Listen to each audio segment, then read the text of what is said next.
آئیے ہم سب مل کے 5 مرتبہ اما یجیب کا ورد کرتے ہوئے خداوند کریم کی بارگاہ میں شب عاشور ابا عبداللہ الحسین اور شہدائے کربلا کا واسطہ دیتے ہوئے دعا کرتے ہیں کہ خداوند کریم تمام مومنین جہاں جہاں پہ بیماری میں مبتلا ہیں، بالخصوص محترمہ زہرا بائی دھارس جو آج ہاسپٹلائز ہوئی ہیں، طاہرہ بائی وزیر جو آج کراچی میں کووڈ کی وجہ سے بہت کریٹیکل ہیں، اور ان کے شوہر جناب اشرف علی وزیر وہ بھی ساتھ ہی ہاسپٹل میں بیمار ہیں۔ رمضان بھائی نان جی، ان کو پھر آج ہاسپٹلائز کیا گیا ہے۔ ان کے فرزند محمد رضا نان جی، اور کراچی میں بطول فاطمہ نام کی ہماری بہن بیمار ہیں، اور دیگر مومنین جہاں جہاں پہ بھی بیماری میں مبتلا ہیں، خداوند کریم اس بابرکت ذکر کی صدقے سے ان کو شفاء کامل و صحت عاجل عطا فرمائے۔ اللہم صل علی محمد و آل محمد۔ بسم اللہ الرحمن الرحیم۔ اما یجیب المضطر اذا دعاہ ویکشف السوء اما یجیب المضطر اذا دعاہ ویکشف السوء اما یجیب المضطر اذا دعاہ ویکشف السوء اما یجیب المضطر اذا دعاہ ویکشف السوء اما یجیب المضطر اذا دعاہ ویکشف السوء۔ الفاتحة لشفاء المرضى ودفع البلاء وقضاء الحاجات۔ بسم الله الرحمن الرحيم۔ الحمد لله رب العالمين الرحمن الرحيم مالك يوم الدين إياك نعبد وإياك نستعين اهدنا الصراط المستقيم صراط الذين أنعمت عليهم غير المغضوب عليهم ولا الضالين۔ صدق الله العلي العظيم۔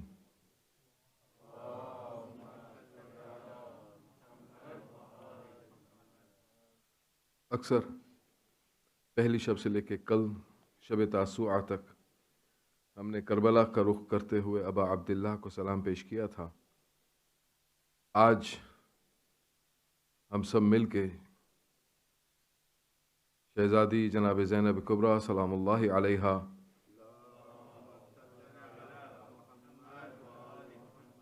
کی طرف شام کی طرف رخ کرتے ہوئے بی بی کو سلام پیش کرتے ہیں، اور اس کی خاص وجہ ہے شب عاشور۔ ایک عالم دین فرماتے ہیں کہ میں شب عاشور ابا عبداللہ الحسین علیہ السلام کے حرم میں پہنچا،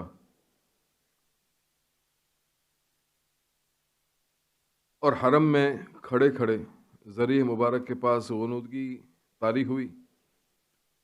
میں نے خواب میں دیکھا کہ حرم بالکل خالی ہے، کوئی موجود نہیں۔ خدام پہ نظر پڑتی ہے۔ میں نے ایک خادم سے سوال کیا کہ آج کیا بات ہے کہ آج حرم میں امام حسین بالکل خالی ہے؟ تو خادم کہتا ہے کہ کیوں آج حسین خود یہاں موجود نہیں ہیں؟ تو میں نے سوال کیا حسین کہاں ہیں؟ کہا تمہیں نہیں معلوم آج شب عاشور ہے، حسین اپنے اس حرم کو چھوڑ کے اپنی بہن زینب کی زیارت کے لیے گئے ہیں، کیونکہ وہ دن تھا کہ زینب پہ قیامت ٹوٹ پڑی تھی، زینب بالکل اکیلی رہ گئی تھیں، تو بھائی بہن کو ملنے کے لیے گیا ہے۔ السلام علیکی یا بنت رسول اللہ، السلام علیکی یا بنت نبی اللہ، السلام علیکی یا بنت مقام المحمود والحوض المورود، السلام علیکی یا بنت امیر المؤمنین، السلام علیکی یا بنت فاطمة الزہراء سیدتی نساء العالمین، السلام عليك يا أخت الحسن الشهيد المسموم. السلام عليك يا أخت الحسين الشهيد المظلوم.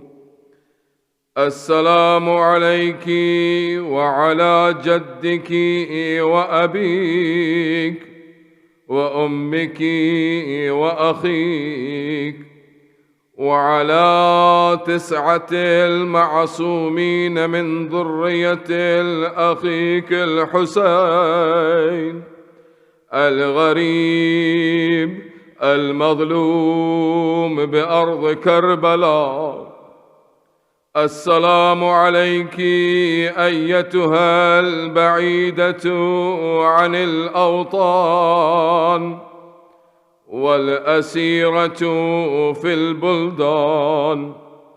السلام عليك يا أم المصائب يا زينب الكبرى وأم كلثوم المرضية ورحمة الله وبركاته.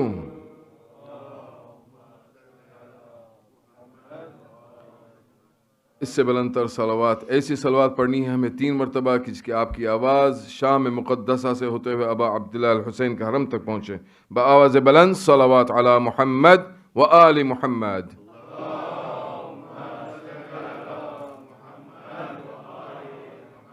اس سے بلند تر آواز میں صلوات علی محمد و آل محمد.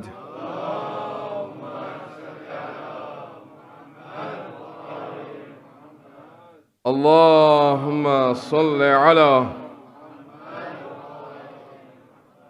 جزاكم الله.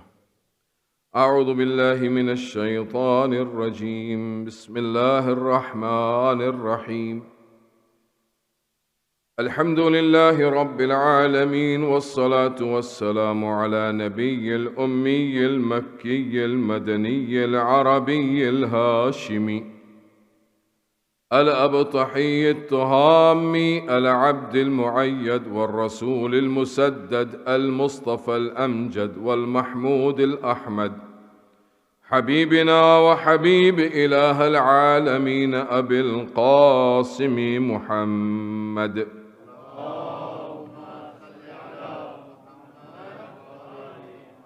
والصلاة والسلام على أهل بيته الطيبين الطاهرين المعصومين المظلومين ولعنة الله على أعدائهم أجمعين من الآن إلى قيام يوم الدين. أما بعد، فقد قال الله تبارك وتعالى في محكم كتابه المجيد وخطابه الحميد وقوله الحق: بسم الله الرحمن الرحيم. والتين والزيتون وطور سينين وهذا البلد الأمين لقد خلقنا الإنسان في أحسن تقويم ثم رددناه أسفل سافلين إلا الذين آمنوا وعملوا الصالحات فلهم أجر غير ممنون فما يكذبك بعد بالدين أليس الله بأحكم الحاكمين. صلوا على محمد وآل محمد.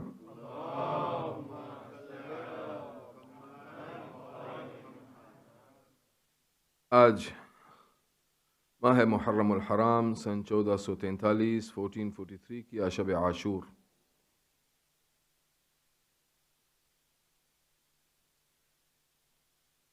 دعا ہے کہ خداوند کریم ہماری قلیل عزاداری کو اپنی بارگاہ میں قبول فرمائے اور اگلا برس پھر اس سے بہترین انداز میں ابا عبداللہ الحسین کی عزا میں تشریف لانے کی توفیق عطا فرمائے. کہیں ایسا نہ ہو کہ یہ ہمارا آخری سلام ابا عبداللہ کی بارگاہ میں ہو. جب تک یہ ایام یہ لیال باقی ہیں تب تک ہمارے سلام جاری و ساری رہنے چاہیے. خدا دنیا میں ہمیں ابا عبداللہ کی زیارت سے مشرف فرمائے اور آخرت میں ابا عبداللہ الحسین کی شفاعت سے مشرف فرمائے.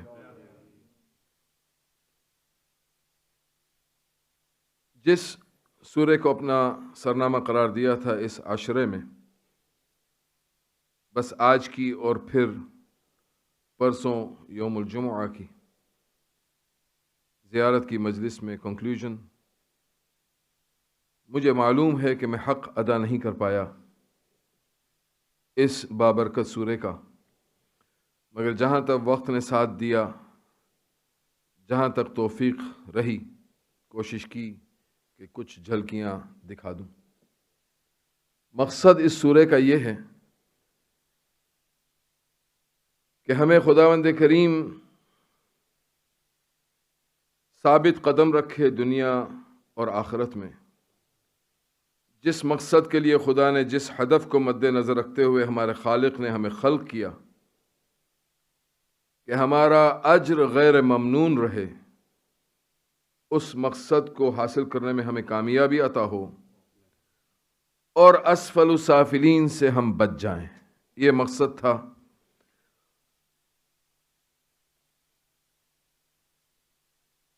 کل جہاں تک ہماری بات پہنچی تھی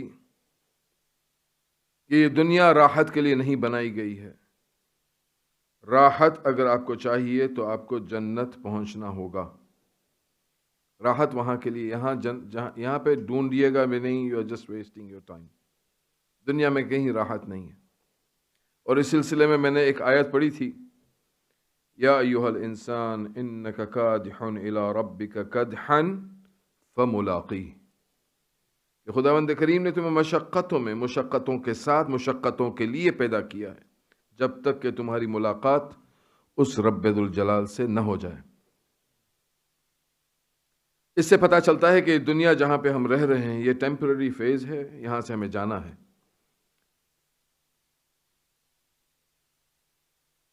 آیت الکرسی ہم سب پڑھتے ہیں۔ آپ کو معلوم ہوگا کہ پہلی شب میں نے ولایت کے اوپر بات کی، اور جب بھی ہم ولایت کی بات کرتے ہیں تو سب سے پہلے دماغ میں ہماری بات آتی ہے اور نام آتا ہے تو امیر المومنین علی ابن ابی طالب صلوات اللہ وسلامہ علیہ کا۔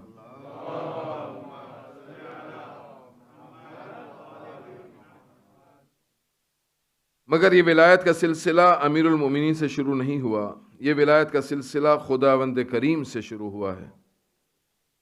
انما ولیکم اللہ ورسولہ والذین آمنوا والذین یقیمون الصلاة ویؤتون الزکاة وہم راکعون۔ بے شک اللہ تمہارا ولی ہے، رسول تمہارا ولی ہے، اور وہ ولی ہیں جو ایمان لائے ہیں اور نماز کو قائم کرتے ہیں اور نماز میں رکوع کی حالت میں زکوٰۃ دیتے ہیں۔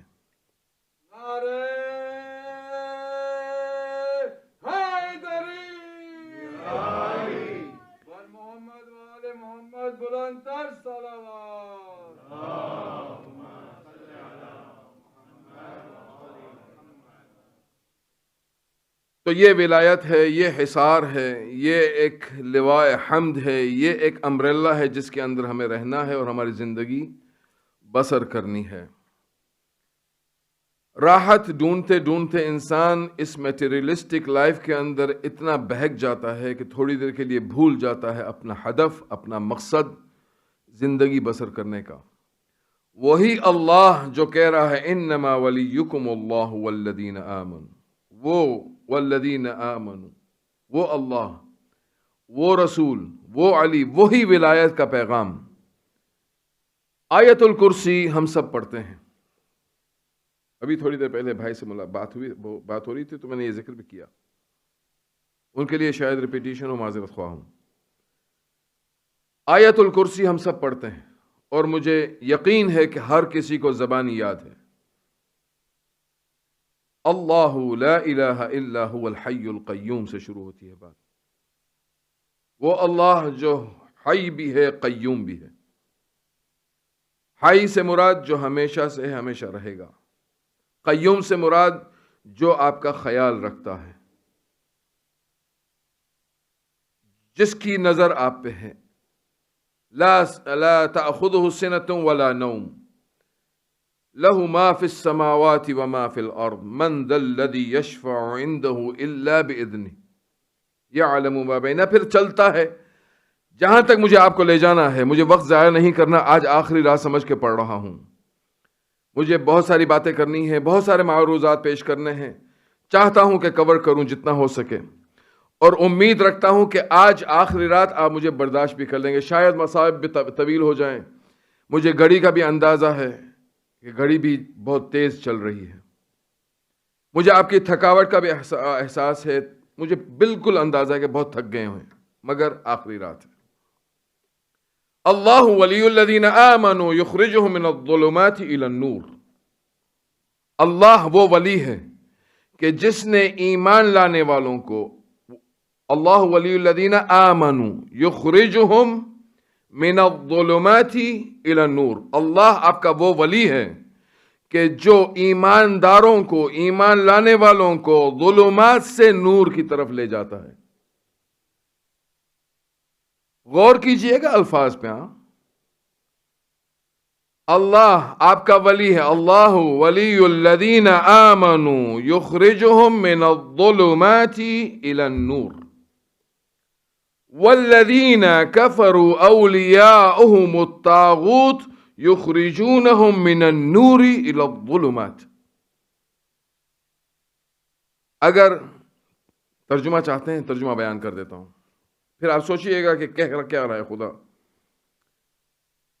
اللہ وہ ولی ہے کہ جو ایمانداروں کو، ایمان لانے والوں کو ظلمت سے یعنی ڈارکنیس سے نور کی طرف لے کے جاتا ہے.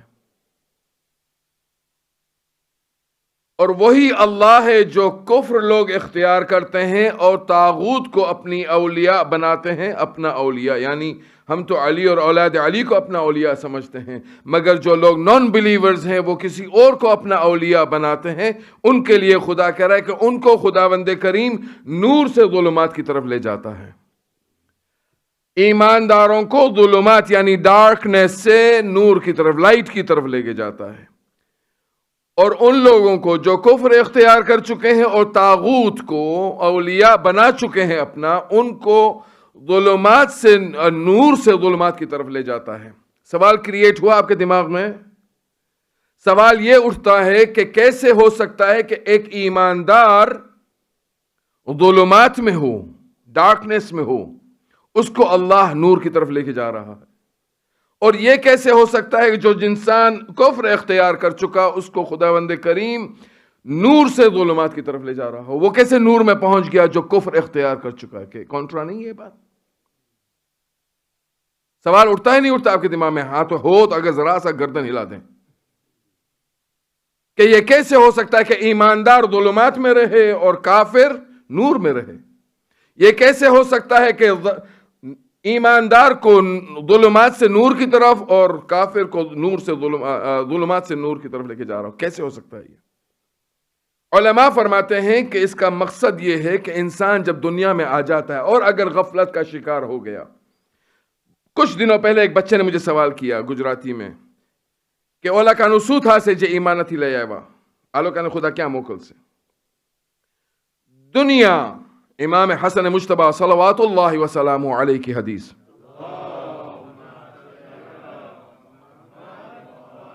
الدنیا سجن للمؤمن والجنت للکافر. دنیا مومن کے لیے ایک قید خانہ ہے اور کافر کے لیے جنت ہے. جنت میں کیا ہوتا ہے؟ آزادی. You are free, whatever you want to do, you do. قید خانے میں کیا ہوتا ہے؟ You are پابند. You can't move without a permission. یہ قید خانہ، پریزن. مومن کے لیے دنیا کو قید خانہ قرار دیا.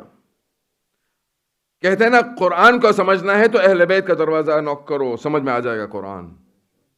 اور امام کا قول بھی ہے کہ اگر ہماری احادیث قرآن مجید سے ملتی ہیں تو اس کو اپناؤ، اگر نہیں ملتی اس کو دیوار پہ ٹھو مارو. نہیں چاہیے یہ حدیث ہمیں. خداوند کریم اصل میں یہ کہہ رہا ہے کہ یہ مومن دنیا میں اگر آ گیا ہے تو یہ دنیا جو ٹیمپرری ہے اس کے لیے ظلمت ہے، یہ ڈارکنیس ہے. اس کا سفر اس ڈارکنیس سے لے کے نور کی طرف کا ہو رہا ہے. اور یہ خدا وہ ولی بن کے آیا ہے ہمارا، وہ اللہ ہمارا ولی ہے جو ہمارا خیال رکھ رہا ہے کہ وہ چاہتا ہے کہ اس ڈارکنیس سے تمہیں نور کی طرف لے جایا جائے. اسی لیے ایمانداروں کو کہا گیا کہ تو دنیا کو دیکھ رہا ہے، یہ ظلمت ہے، کوشش کر، بلند ہو، اور جا ظلمات سے نکل کر، اندھیرے سے نکل کر لائٹ کی طرف. اور جو کافر ہے اس کو نور سے لے کے ظلمات کی طرف ڈال رہا ہے. یہ کافر نور پہ کیسے پہنچا؟ کیونکہ اس کا ویژن اس کو سمجھا رہا ہے، اس کو کہہ رہا ہے کہ یہ دنیا جو تجھے دکھ رہی ہے یہی کچھ ہے، اس کے علاوہ کچھ نہیں ہے. ہمارا ایمان ہے کہ یہ ٹیمپرری فیز ہے، ہم یہاں پہ ہمیشہ کے لیے نہیں آئے. اب جب انسان دنیا کے اندر اعمال کرتا ہے، کوئی بھی عمل ہو، کوئی بھی ایکشن انسان کا اگر اٹھاتا ہے قدم جس طرف بھی،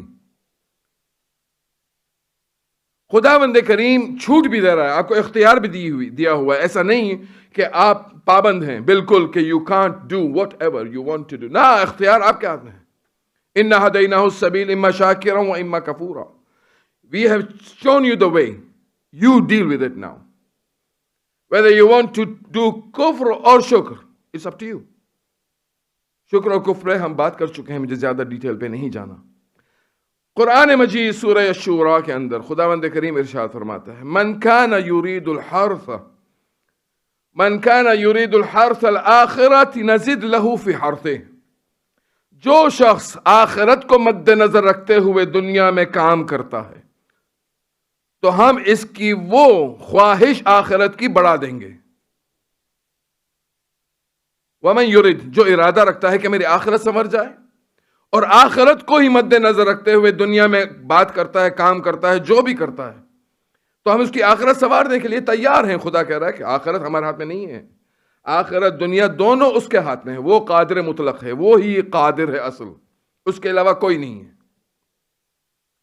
وَمَنْ كَانَ يُرِيدُ الْحَرْثَ الدُّنْيَا، جو اپنی دنیا بنانا چاہتا ہے، منہا، اور اس میں رہتے ہوئے، وَمَا لَهُ فِي نُؤْتِهِ مِنْهَا، تو ہم اس کو دنیا بھی بڑھا دیں گے. تمہیں دنیا چاہیے نا، تم دنیا مانگو، دنیا مل جائے گی.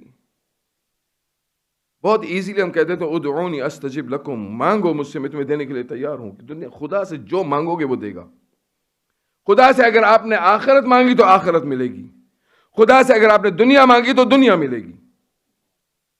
آپ پہ ڈیپینڈ کرتا ہے کہ آپ کو چاہیے کیا. کویشچن آپ کے لیے، ہمارے لیے، کہ ہمیں کیا چاہیے. ہمیں دیکھنا ہوگا نا کہ بیلنس لائف کیا ہے. یہاں پہ تو مجھے پتا ہے 70 سال سے زیادہ میں رہوں گا نہیں. میں نے کچھ مجلسوں میں کہہ دیا تھا میں آج 50 سے تھوڑا اوپر چڑھ گیا ہوں. میں ایگزیکٹ میری ڈیٹ نہیں بتاؤں گا آپ کو. GDPR، مگر آپ کو میں اتنا اندازہ دے دیتا ہوں کہ میں 50 گزر چکا، ہاف سینچری گزر چکا ہوں. اور مجھے معلوم ہے 70 سال زیادہ رہوں گا نہیں، 20 سال ایکسیما. اگر مجھے بونس مل گیا تو 50، زیادہ سے زیادہ 100 سال سے زیادہ کوئی نہیں رہتا بغیر اللہ کی منشا کے. ہیں علماء، آیت اللہ لطف اللہ صافی گل پیغانی 100 اوپر ہیں، اور الحمدللہ ابھی تک دماغ بھی وہی ہے، تیز تازہ. خدا ان کو سلامت رکھے، خدا ان کا سایہ تا امام زمانہ ظہور تک باقی رکھے. کیا عالم دین ہے، کیا شخصیت ہے، پڑھیے ان کو. تو خدا کہتا ہے کہ میں نے تمہیں چھوٹ دے دی، تمہیں جیسی زندگی بسر کرنی ہے کر. دنیا مانگ، دنیا دوں گا. آخرت مانگ، آخرت دوں گا. اگر تو نے دنیا مانگی تو وَمَا لَهُ فِي الْآخِرَةِ مِن نصیب، تو پھر یاد رکھنا کہ آخرت میں تمہارے نصیب میں کچھ نہیں لکھا جائے گا. اگر تمہیں دنیا چاہیے، دنیا دے دی ہم نے. اب دنیا میں انسان زندگی بسر کر رہا ہے. ہر ایک دن، میں نے پہلی رات کو کہا تھا کہ ریزولوشن کا ٹائم ہے. اب ریزولوشن پاس کرنا پڑے گا. اب ہمیں دیکھنا پڑے گا کہ ہم پچھلے سال جو ریزولوشنز ہم اپنے لیے، میں اپنی بات کر رہا ہوں، میں جماعت کی بات نہیں کر رہا، میں اپنی بات کر رہا ہوں کہ میں نے یہ لسٹ بنایا تھا کہ یہ برائیاں تھیں میرے اندر، میں نے کیا اس کو نکالی، کتنی نکال پایا، کتنی رہ گئی ہیں. اس پہ حساب کرنا. پر کیسے انسان حساب کرتا ہے؟ تو میں ذاتی طور پہ ایک گھنٹے کا حساب رکھتا ہوں. 1 گھنٹے میں نے کیا کیا. نیکسٹ گھنٹہ اگر خدا نہ خواستہ ایسی کوئی بات ہو گئی جو خدا کی ناراضگی کا سبب بن جائے تو میں دوسرے گھنٹے میں اس کو پھر کور کر لیتا ہوں استغفار کر کے. یہ میری ذاتی بات. مگر امیر المؤمنین علی بن ابی طالب اور امام ششم امام جعفر صادق صلوات اللہ وسلامہ علیہم اجمعین،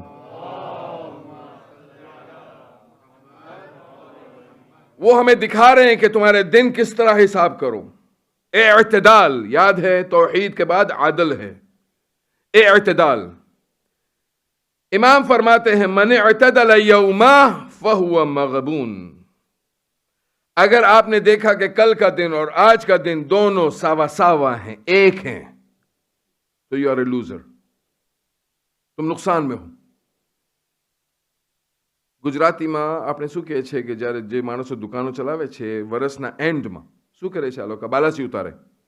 બરાબર છે? બાલાસી જ કહો ને તમે લોકો, કે બીજું કંઈ છે તમારું? کہ آپ نے سٹاک چیک کرتے ہیں کہ کتنا مال ہمارے پاس باقی رہ گیا ہے. اگر پچھلے سال سے زیادہ ہے تو ہم فائدے میں ہیں، پچھلے سال سے کم ہے تو ہم نقصان میں ہیں. امام فرماتے ہیں کہ اگر تمہارے 2 دن بالکل سیم رہے تو تم نقصان میں ہو، گھاٹے میں ہو.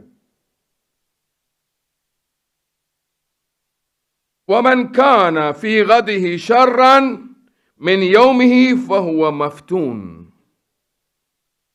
اور اگر کل کا دن آج کے دن سے برا ہے، آنے والا دن اگر آج کے دن سے برا ہے تو میں خدا کی لعنت کا مستحق بن چکا ہوں. اللہ مجھ پہ لعنت بھیجتا. You are cursed one. Now you need to examine. We have to examine ourselves. کہ ہمارے دن کس طرح بسر ہو رہے ہیں، کس طرح ہم گزار رہے ہیں. وَمَنْ كَانَ لَمْ يَتَفَقَّدِ النُّقْصَانُ فِي نَفْسِهِ دَامَ نُقْصَانُهُ. اور اگر انسان دیکھتا ہے اپنے آپ کے اوپر نظر رکھتے ہوئے دن بدن، اور اگر اپنے نقصان کو نہیں ناپ سکتا اور دیکھ نہیں پاتا، اور اتنی کیپیبلٹی میرے اندر نہیں ہے کہ میں دیکھ سکوں کہ کل کا دن اچھا تھا یا آج کا، آنے والا دن میرا اچھا تھا یا آج کا، اگر میں یہ تفاوت نہیں کر سکا، امام فرماتے ہیں وَمَنْ دَامَ نَقْصُهُ. اگر تم نہیں جانتے فَالْمَوْتُ خَيْرٌ لَهُ. تو تمہارے لیے مر جانا بہتر ہے، کیونکہ ہر ایک دن کا حساب انسان کو دینا پڑے گا. علامہ اقبال وہ کہتے ہیں کہ ہر ایک دن ہمارے لیے، ہر ایک لحظہ ہمارے لیے ایک نئی شان رکھتا ہے. اور اس دفعہ میں شور ہوں، یہ علامہ اقبال نہیں کہا ہے، علامہ ڈاکٹر محمد اقبال، جس نے پاکستان کا خواب دیکھا تھا. جو لوگ پاکستان سے تعلق رکھتے ہیں وہ بخوبی واقف ہیں. گریٹ فلسفر. وہ کہتے ہیں ہر لحظہ مومن کی نئی آن نئی شان. ہر لحظہ مومن از ڈفرنٹ. ہر لحظہ مطلب ہر سیکنڈ، ہر لمحہ انسان الگ جداگانہ دکھنا چاہیے مومن اگر ہے تو. ہر لحظہ مومن کی نئی آن نئی شان، کردار میں گفتار میں اللہ کی برہان. کہ تم بات کرو، چلو، دکھے تمہارے اندر سے کہ اللہ کی صفات نمایاں ہو رہی ہیں، اللہ کی جو خوبیاں، اللہ کے جو نام ہیں وہ سارے تمہارے اندر سے دکھنے چاہیے. قہاری و غفاری و قدوس و جبروت. اگر اللہ قہار ہے، جبار ہے، قدوس ہے اور غفار بھی اگر ہے، یہ 4 عناصر ہوں تو بنتا ہے انسان. اگر یہ 4 کوالٹیز آپ کے اندر ہیں تو پھر انسان کہلاؤ گے. یہ مومن الگ ہونا چاہیے، ہر ایک دن تمہارے لیے اندر بہتر ہونا چاہیے. علماء فرماتے ہیں کہ تمہاری نماز کا ایک سجدہ، پہلا سجدہ اگر تم نے کیا اور دوسرے سجدے میں گئے تو دوسرا سجدہ has to be better than the first one. پہلی رکعت نماز کی اگر دوسری رکعت آپ کو نصیب ہوئی تو دوسری رکعت آپ کی بہتر ہونی چاہیے نماز میں. ایک نماز کا اگزامپل ہم دے رہے ہیں، حالانکہ انسان کا ہر ایک لمحہ بہتر سے بہتر سے بہتر. یہی ہے ارتقاء. اگر انسان نہیں ناپ سکتا تو یہ تنزلی. کل میرے ایک بھائی سے بات ہو رہی تھی، میں نے سوال کیا، وہ آج سوال آپ کے یہاں کر رہا ہوں. اگر ہاتھ اوپر کر دیجیے گا پلیز، میرے بزرگ، میرے جوان، میرے بھائی، میرے چھوٹے بچے. Do you want to go to Jannah? ہاں، میں سب کی مانتا ہوں، سب جاننا چاہتے ہیں. آپ سب جنت میں جانا چاہتے ہیں میرے ساتھ، میں بھی جانا چاہتا ہوں. ریئلی؟ واقعی جنت میں جانا چاہتے ہیں؟ اچھا، دوسرا سوال، do you want to die? یس.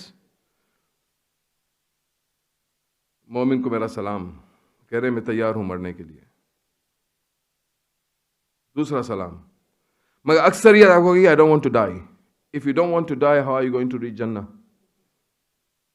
مرنا تو پڑے گا، ایسے ہی تو نہیں جا ملتی جنت. اگر مرنے کا حوصلہ نہیں ہے تو جنت کے خواب کیوں دیکھ رہے ہیں ہم؟ جنت ہے کیا؟ خداوند کریم قرآن مجید کے اندر کہہ رہا ہوں، میں یہ اس کا مفہوم بیان کر چکا ہوں، پھر بیان کر رہا ہوں. یہ حق حسین ہے، یہ امام حسین علیہ السلام ہم سے یہی چاہتے ہیں. اگر واقعی حسین کے اوپر رونے کے لیے ہم جمع ہوئے ہیں تو we need to understand what Hussein wants from us. نماز میں نے کہا طریقہ روزہ سلیقہ سکھاتی ہے، حسین پوری زندگی دکھاتا ہے کہ کس طرح بسر کرو. حسین سے جو متمسک ہو گیا he will never go astray. کبھی بھی نہیں ہو سکتا، ہو ہی نہیں سکتا، سوال ہی نہیں اٹھتا. یا ایھا الذین آمنوا اتقوا اللہ حق تقاتہ ولا تموتن الا وانتم مسلمون.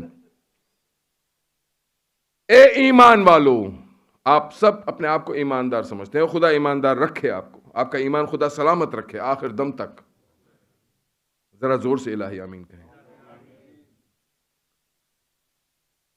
مگر خدا کہہ رہا ہے کہ اے ایمان والو تقوی الہی اختیار کرو، ایسا تقوی کہ جو اللہ کا حق ہے، تقوی کا ایسا تقوی اختیار کرو.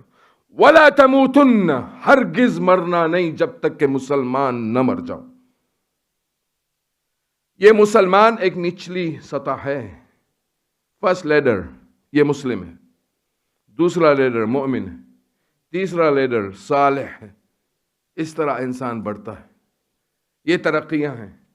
خدا نے آپ کو بالکل نچلا حصہ رکھا ہوا ہے کہ جب تک کہ تم مسلمان نہ ہو تب تک مرنا نہیں. وَلَا تَمُوتُنَّ إِلَّا وَأَنْتُمْ مُسْلِمُونَ، ہرگز نہیں مرنا. اب جد و جہد کیا ہے کہ مسلمان، میں اگر مسلمان پیدا ہوا ہوں، جیسے میں نے پہلے بھی مجلس میں کہہ چاہوں، کل مولود یولد علی فطرت الاسلام، ہر کوئی بندہ جہاں پہ بھی پیدا ہوا وہ فطرت اسلام پہ. خدا کہہ رہا ہے کہ مرنا نہیں جب تک کہ مسلمان نہ مرو. اب میں آپ سے سوال کر رہا ہوں کہ مسلمان ہے کون؟ کس کو آپ مسلمان کہیں گے؟ کون ہے مسلمان آپ کی نگاہ میں؟ The one who recites لا الہ الا اللہ محمد الرسول اللہ. یس، جو لا الہ الا اللہ محمد الرسول اللہ کہہ چکا وہ مسلمان ہے، بالکل ہے. مگر یہ والا مسلمان نہیں کرا خدا.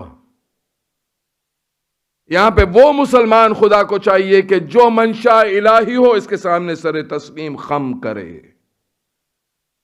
الاسلام ہوا تسلیم. اسلام کیا ہے؟ امیر المومنین کہہ رہے ہیں اسلام is to surrender yourself اور پھر آگے بڑھو. جو اسلام کو امام حسین علیہ السلام نے 28 رجب کو کہا کہ ایسے اسلام پہ میرا سلام، مجھے ایسا اسلام نہیں چاہیے. پھر امام نے کیا فرمایا جب ان کو کہا گیا کہاں جا رہے ہیں آپ؟ یہ مقصد حسین ہے، آپ کہاں جا رہے ہیں؟ تو امام نے کیا کہا؟ انی لم اخرج اشرا ولا بطرا ولا مفسدا ولا ظالما. نہ میں فساد پھیلانے کے لیے نکل رہا ہوں، نہ شر پھیلانے کے لیے نکل رہا ہوں. انی اخرج لطلب الاصلاح فی امت جدی ان اامر بالمعروف والنہی عن المنکر.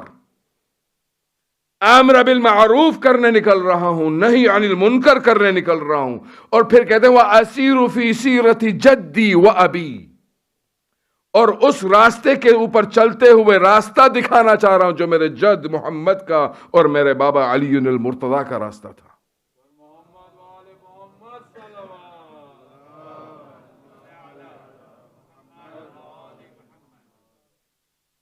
امام کا مقصد یہ تھا، امر بالمعروف اور نہی عن المنکر، جس کو آج ہم بہت ایزیلی فراموش کر رہے ہیں.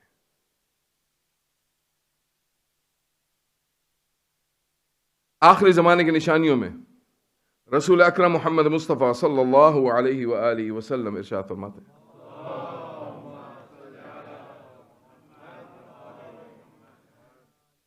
صحابہ بیٹھے ہوئے ہیں، یاد رکھیے گا اس امت کے بارے میں بات ہو رہی ہے جس پہ رسول ناز کر چکے ہیں کہ مجھے ناز ہے اس امت پہ جس نے مجھے دیکھا تک نہیں مگر مجھ پہ ایمان لے کے آئے ہیں. کن سے کہا جا رہا ہے؟ جو سامنے بیٹھے ہوئے ہیں، صحابہ کرام. اور رسول ان سے ایک سوال کر رہے ہیں، کیف بکم اذا فسدت نساءکم وفسق شبابکم. بلا وجہ میں نے بات نہیں چھیڑی تھی میاں بیوی کی. آج شب عاشور ہے، کوئی مذاق کی رات نہیں ہے. بلا وجہ میں نے کل ماں باپ کی بات اور بچوں کی بات نہیں کی تھی. بلا وجہ میں نے گرینڈ پیرنٹس اور گرینڈ چلڈرن کی بات نہیں کی تھی. یہ بلا وجہ نہیں تھی، اس کی کوئی وجہ ہے.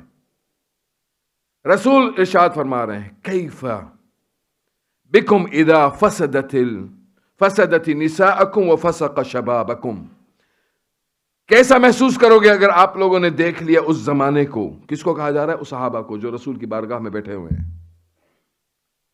کہ عورتیں فساد پھیلاتی ہوئی نظر آئیں گی.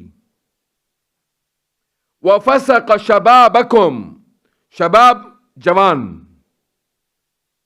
وہ فسوق، فسق اور فجور کے اندر مبتلا ہوں گے. وَلَمْ تَأْمُرُ بِالْمَعْرُوفِ وَلَمْ تَنْهَوْا عَنِ الْمُنْكَرِ. نہ وہ امر بالمعروف کریں گے، نہ نہی عن المنکر کریں گے. تشریح دے رہے ہیں. فساد کیا ہوتا ہے؟ فساد، what is فساد؟ فیس بک، یہ آپ کا سوشل میڈیا، آیت العظمی گوگل، یہ کیا ہے فساد؟ یہ فساد سوشل میڈیا جو آپ کا چل رہا ہے، آپ کے ہاتھوں میں ہے آج، رحمت بن کے جو آپ کے ہاتھوں میں گھوم رہا ہے. رسول نشاندہی کر چکے ہیں کہ وقت آئے گا کہ عورتیں فساد کرتی پھیلیں گی. شباب جو جوان ہیں اس قوم کے، وہ فسوق اور عصیان اور فجور کے اندر ہوں گے. کیا ہوتا ہے یہ؟ امر بالمعروف چھوٹ جائے گا، نہی عن المنکر نہیں کر پائیں گے. اب صحابہ نے کہا وَيَكُونُ ذَلِكَ یا رسول اللہ، کیا ایسا وقت ہوگا؟ ان کو عجیب لگا، یہ کیسا وقت ہوگا؟ یہ کیا وقت ہوگا؟ فقال نعم وشر من ذلك، اس سے بھی بدتر وقت ہوگا. فکیف بکم اذا امرتم بالمنکر، کیسا محسوس کرو گے آپ لوگ کہ اگر امر بالمنکر، جہاں امر بالمعروف ہے اس کی جگہ امر بالمنکر یعنی برائی کی طرف دعوت دی جا رہی ہوگی. ونہیتم عن المعروف، اور معروف سے روکا جا رہا ہوگا، اس وقت کیسا محسوس کرو گے؟ فقیل لہ یا رسول اللہ وَيَكُونُ ذَلِكَ، کیا ایسا بھی وقت آئے گا؟ نعم، فقال نعم وشر من ذلك، اس سے بھی برا وقت. فَكَيْفَ بِكُمْ إِذَا رَأَيْتُمُ الْمَعْرُوفِ مُنْكَرًا وَالْمُنْكَرِ مَعْرُوفًا. اس سے بھی برا وقت آئے گا کہ کوئی معروف ہے اس کو برا سمجھا جائے گا، جو برا ہے اس کو اچھا سمجھا جائے گا. کیسا وقت ہوگا یہ؟ اور امر بالمعروف اور نہی عن المنکر ہم سب کو کرنے کا بہت شوق ہے. Charity begins at home. اپنے گھر کے اندر اجالا کرو پہلے، بعد میں شعلہ لے کے باہر جاؤ اجالا کرنے کے لیے. پہلے اپنا گھر.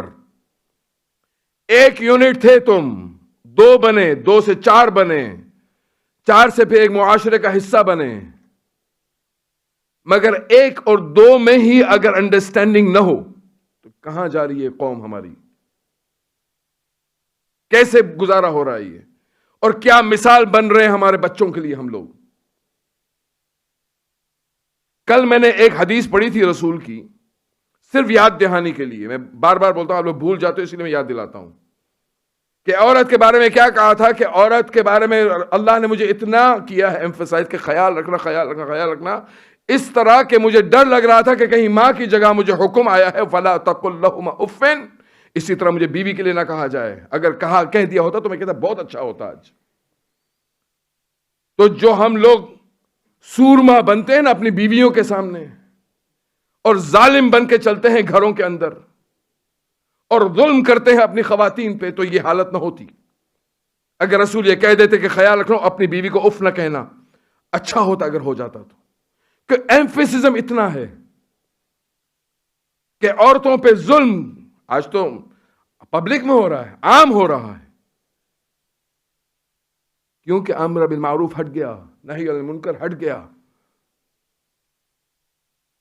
اور ایک حدیث میں نے کہی تھی اور پھر دوہرا رہا ہوں، مجھے معلوم ہے اس کے ریپرکشنز کیا ہو سکتے ہیں، کہ عورت کو کہا گیا اگر اللہ کے بعد کسی کا سجدہ ہوتا تو.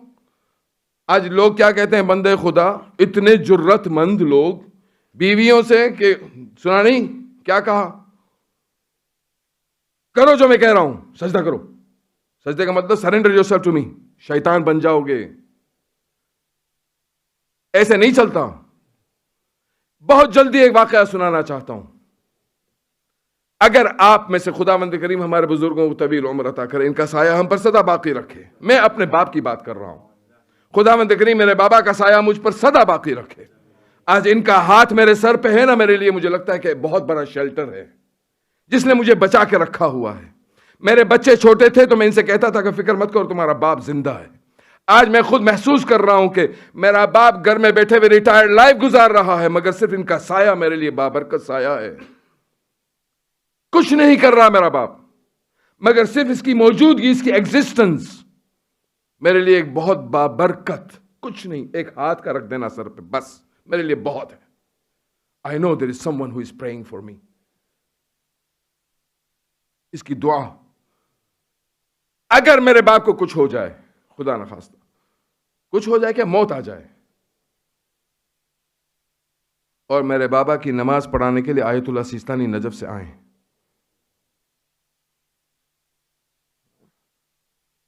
جس کی دنیا تقلید کر رہی ہے. میں نے کہہ دیا، پہلے سے کہہ دیا، معذرت خواہ ہوں، معافی چاہتا ہوں. آج اگر دیر ہو جائے تو مجھے کوئی روکے نہیں پلیز. بعد میں باتیں کرنی ہے تو کرتے رہیے گا، آپ کو چھوٹ ہے، کون روک سکتا ہے آپ کو. ویسے بھی آج شب عاشور، اگر میرے باپ کی نماز جنازہ پڑھانے کے لیے آیت اللہ سیستانی آ جائیں، دام ظلو، خدا بند کریم ان کا سایہ ہم پر سدا باقی رکھے، تو میرے پیر زمین پہ نہیں رکیں گے. میں ہوا میں اڑوں گا کہ میرا باپ. دیکھا آپ لوگوں نے، آیت اللہ سیستانی آئے ہیں نماز کے لیے. اور اگر میرا باپ شہید ہو کے مرے، جنگ میں مر گیا، شہید ہو گیا، اور پھر صرف نماز جنازہ نہیں، غسل میں بھی مجھے روکا جائے کہ بیٹا ہٹو پیچھے، میں خود اس شہید کو غسل دوں گا، میں اس شہید کی حنوط، کفن، یہ سب کچھ میں کروں گا، میں اس کی قبر میں اتروں گا، میں نماز میت پڑھوں گا، میں تلقین پڑھوں گا. میرے تو پر نکل آئیں گے، واہ میرا باپ اتنا گریٹ تھا کہ آیت اللہ سیستانی آئے ہیں یہ سب کچھ کرنے کے لیے میرے لیے. ہوتا ہی نہیں ہوتا؟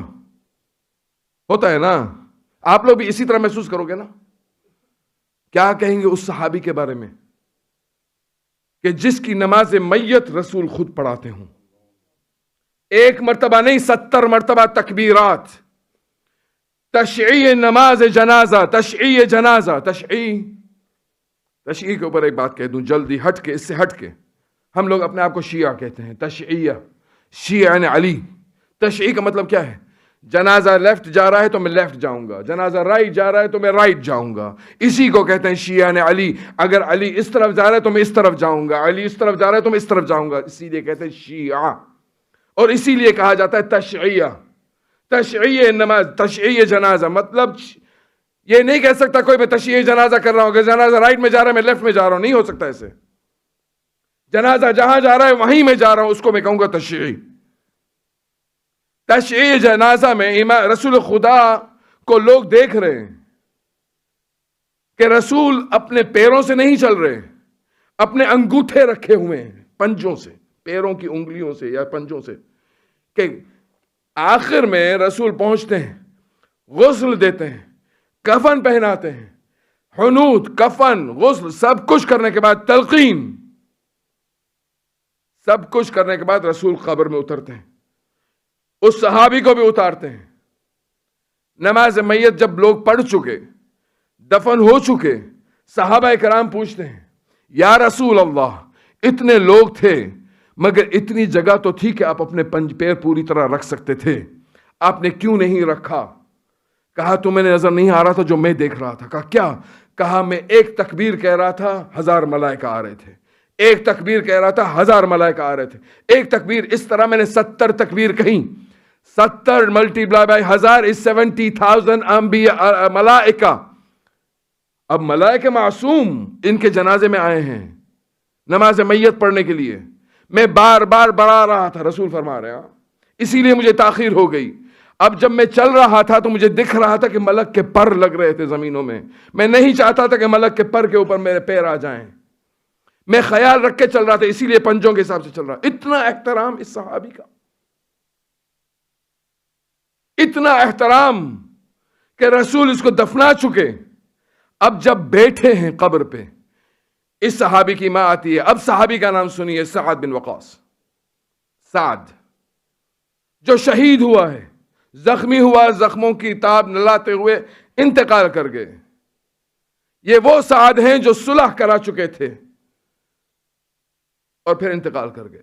رسول نے غسل غفن یہ وہ سب کچھ کرنے کے بعد دفنا دیا. اب ان کی ماں آتی ہے, یا رسول اللہ, نہیں یا رسول اللہ نہیں, سعد کو, یا بنی ہنی لک, اے میرے بیٹے مبارک ہو, تمہیں مبارک ہو. کہا کیا ہوا؟ رسول نے دیکھا, کیا کہہ رہی ہو تم؟ کہا یا رسول اللہ, میرا بیٹا کتنا خوش نصیب ہے کہ آپ نے اس کو غسل دیا, کفن پہنا, سب کچھ کیا. میرا بیٹا تو بخشا گیا. کہا کیا کہہ رہی ہو؟ چپ ہو جاؤ اسقطی, چپ ہو جاؤ, تمہیں نہیں پتا سعد کے اوپر کتنا بڑا عذاب ہو رہا ہے. کہا کیوں یا رسول اللہ, کیا ہوا؟ کہا سعد بہت اچھا تھا, شہید بھی ہوا, یہ بھی ہوا, سب کچھ بھی ہوا, مگر اس کی بیوی کے اوپر بہت ظلم کرتا تھا.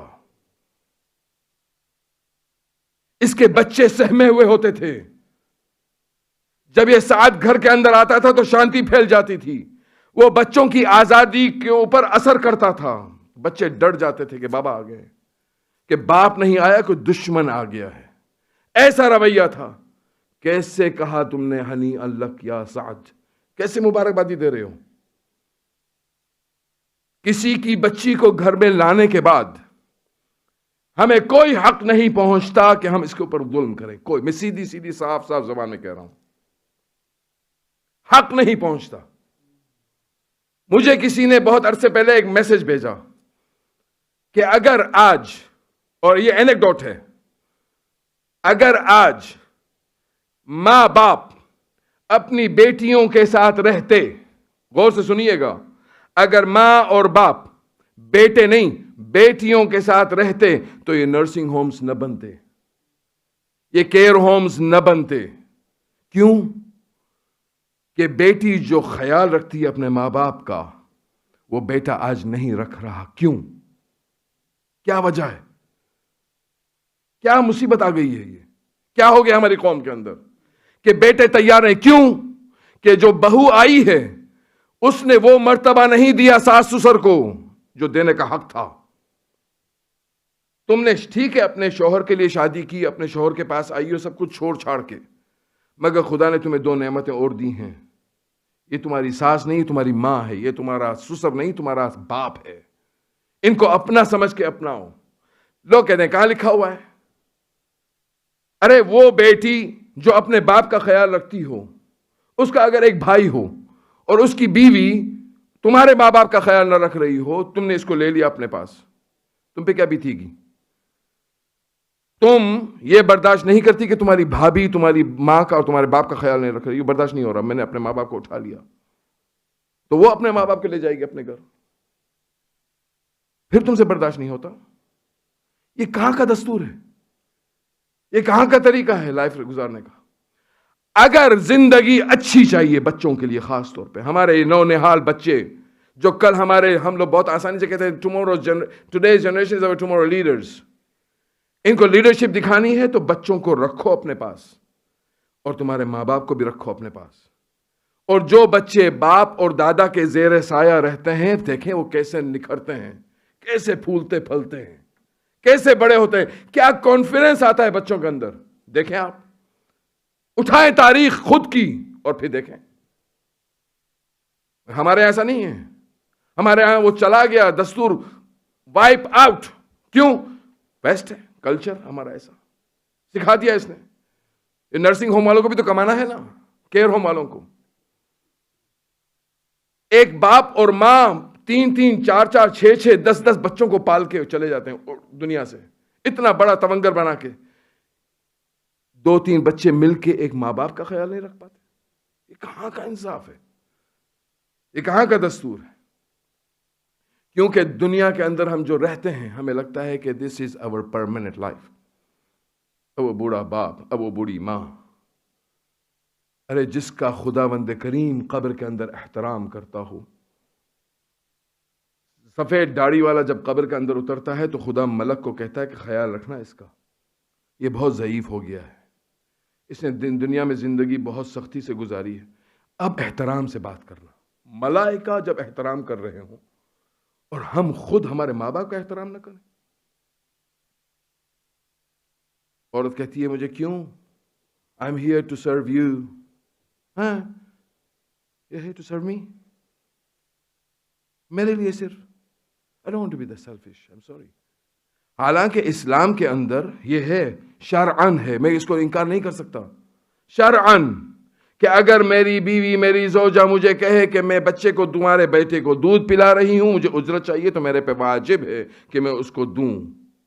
شرعن سینے میں جو خداوند کریم نے بچے کے آنے سے پہلے دودھ فراہم کر دیا، اس کی بھی اجرت ماں مانگ سکتی ہے، اس میں کوئی شک نہیں ہے. باپ کو دینا پڑے گا.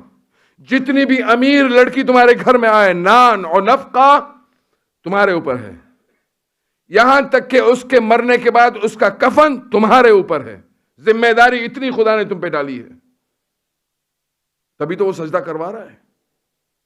مگر اس کا مطلب یہ نہیں ہوا کہ جیسے میں چاہوں ویسے یہ زندگی بسر کرے. No, that is wrong, completely wrong. مجھے یہاں تک کہا گیا ہے کہ بعض ممالک کے اندر لوگوں نے کیس کر دیے ہیں کہ تم نے عورتوں کو ایسا کر دیا، تم نے. ارے اسلام واحد مذہب ہے جس نے عورت کو زندگی دی ہے. اسلام سے پہلے عورتوں کا، بچیوں کا کیا حال ہوتا تھا؟ بچیوں کو زندہ دفنایا جاتا تھا. اتنی ضلالت، اتنی گمراہی کہ بچی ہو گئی تو لال ہو جاتا تھا چہرہ. کہاں سے یہ آ گئی ہے؟ میں بیٹا چاہیے. اسلام کیسے آپ کہہ سکتے ہیں؟ اسلام واحد مذہب ہے دنیا کے اندر.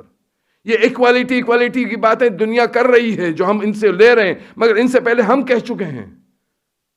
یہ جو آپ کے انگلش لیکچررز، میں معذرت خواہ ہوں، بہت اچھے اچھے لیکچررز ہیں جو لیکچرز دیتے ہیں، مگر وہی باتیں ہیں ساری جو 30 سال پہلے ہم نے اردو اسپیکر سے سن لی ہیں. کوئی نئی بات نہیں ہو رہی. یہ کوئی نئی بات نہیں ہو رہی. اور اس کا problem you guys, the community. ہم لوگوں کو لگتا ہے کہ یہ لوگ آتے ہیں، ہمیں نئی نئی باتیں کر کے چلے جاتے ہیں. ہمارے بچے، اور اس نے تو اس کے بارے میں ایسے کہا، اس کے بارے میں اس کا ایسے کہا، اس نے ایسے کہا. نہیں، یہ سب کچھ کہا جا چکا ہے. They are just copying us now. میں نہیں کہہ رہا کہ ہم بڑے ہیں، ہم سے بڑے انگلش اسپیکرز ہیں جن کا ہم احترام کرتے ہیں. ان کی جوتی کی خاک ہمارے سر پہ ہے.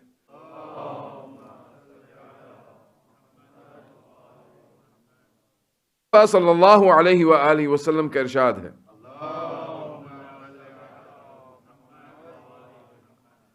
آفت الدین الثلاثہ.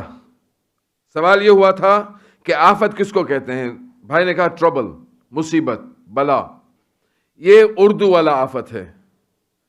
عربک کے اندر آفت کا مطلب کچھ اور ہوتا ہے.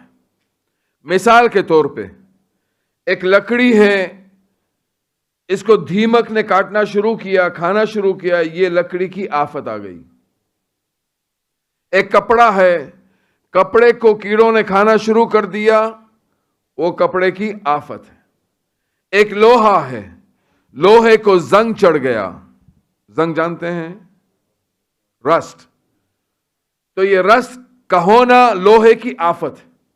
اب رسول فرماتے ہیں الآفت الدین الثلاثہ، کہ دین کی آفت، دین کا رسٹ، دین کا دھیمک، دین کا نقصان، 3 چیزیں ہیں. سب سے پہلے الحاکم جائر، حاکم جو جائر ہو. جائر سے مراد سخت دل، ظلم پسند. وہ کمیونٹی کا حاکم ہو یا شہر کا ہو یا ملک کا ہو، حاکم جائر، جائر سے مراد جو جرم کرتا ہے، جو جور کرتا ہے، جو ظلم کرتا ہے اپنی قوم کے اوپر. وعالم فاسق، عالم جو فسق اختیار کر چکا ہو، یہ دھیمک بتایا جا رہا ہے. وعابد جاہل، وہ عبادت گزار جو جاہل ہو. یہ نقصان ہے، یہ دھیمک ہے دین کا. اگر میں آپ سے پوچھوں، میں نے تینوں کی ڈیفینیشن بتا دی، حاکم جائر یا کہ حاکم ظالم، عالم فاسق، وہ عالم جو فسق اور فجور اختیار کر چکا ہو، اور عابد جاہل. اگر ان تینوں میں سب سے خطرناک اگر ہے تو کون ہے؟ عالم کہا کسی نے. میں نے کہا ظالم بادشاہ ہو، حاکم ہو، عالم فاسق ہو، عابد جاہل ہو، جو عبادت گزار ہو مگر جاہل ہو، ان سب سے خطرناک کون ہے؟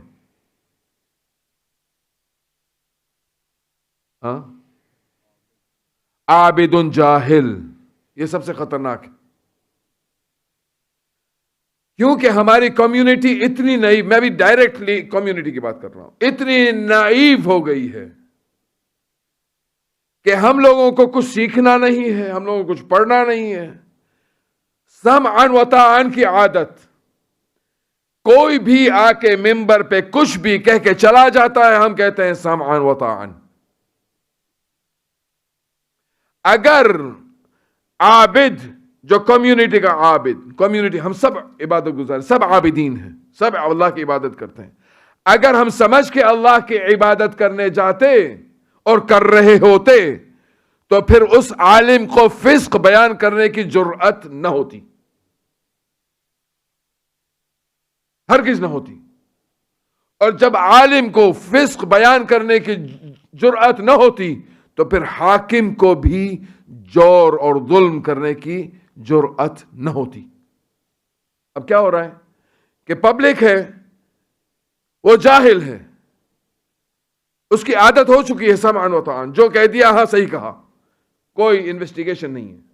اور اگر انویسٹیگیشن کر بھی رہے ہیں تو غلط لوگوں کے ہاتھ چڑھ گئے ہیں. اور پھر کمپیریزن. کبھی کبھار علماء کو بھی ہم لوگ ایگزامن کرتے ہیں، ٹیسٹ کرتے ہیں، ایز اف کہ وی نو ایوری تھنگ. ذرا اس کو بند کر دیں پلیز. یہ مجھے معلوم ہے ماحول ایسا ہو گیا ہے، ہمارے بزرگوار کی طبیعت خراب ہو گئی ہے اور ایئر کنڈیشن کی بھی ضرورت ہے، مگر فی الحال میں بالکل میرے چہرے پہ آ رہا ہے.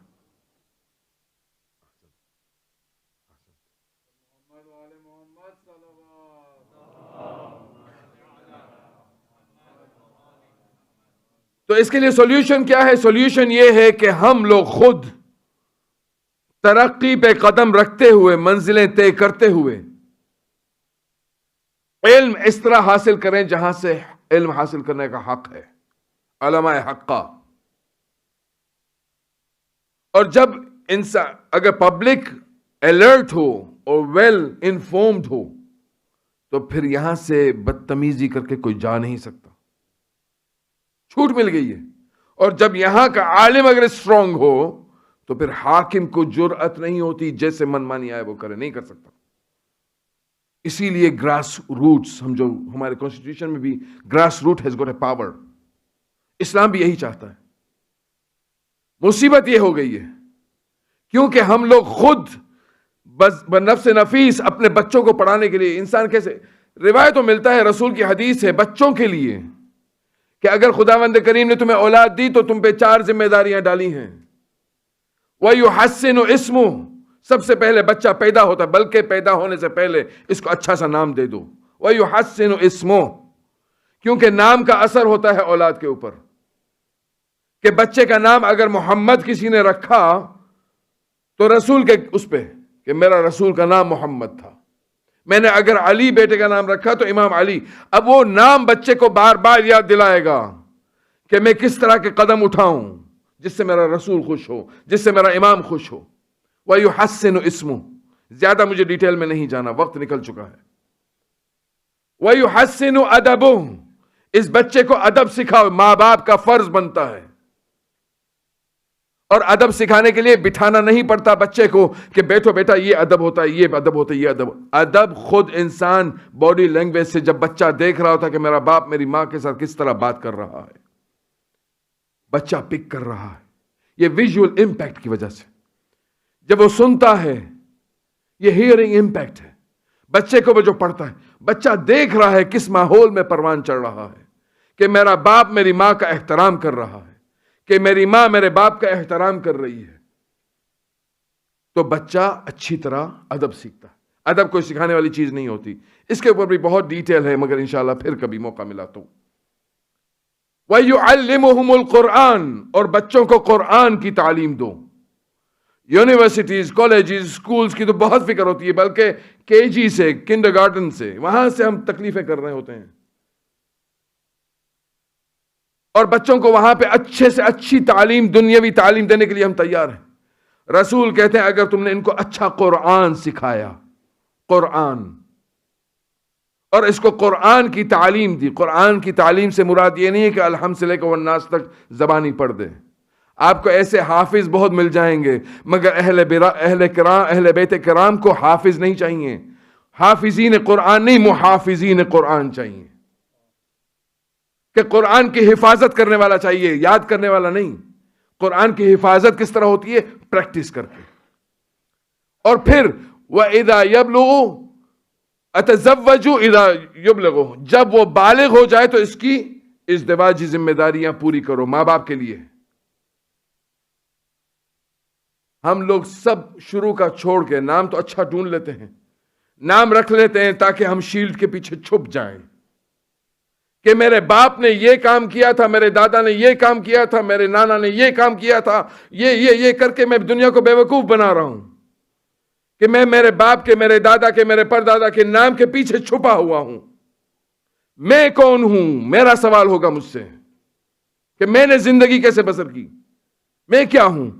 جس طرح ہم ہمارے باپ اور باپ داداؤں کے نام پہ فخر کرتے ہوئے زندگی بسر کر رہے ہیں، اسی طرح ہم جب آخرت میں کھڑے ہوئے جائیں گے تو ہمیں بھی یہ کہیں گے ہم لوگ، ہم تو امام علی کے ماننے والے تھے، یا اللہ ہم تو امام حسن کے ماننے والے تھے. کتنا امام حسن کی شباہت تمہارے اندر تھی، کیا کوالٹیز امام حسن کی تم پہ تھیں، کیا کوالٹیز امام جواد کی تم میں تھیں.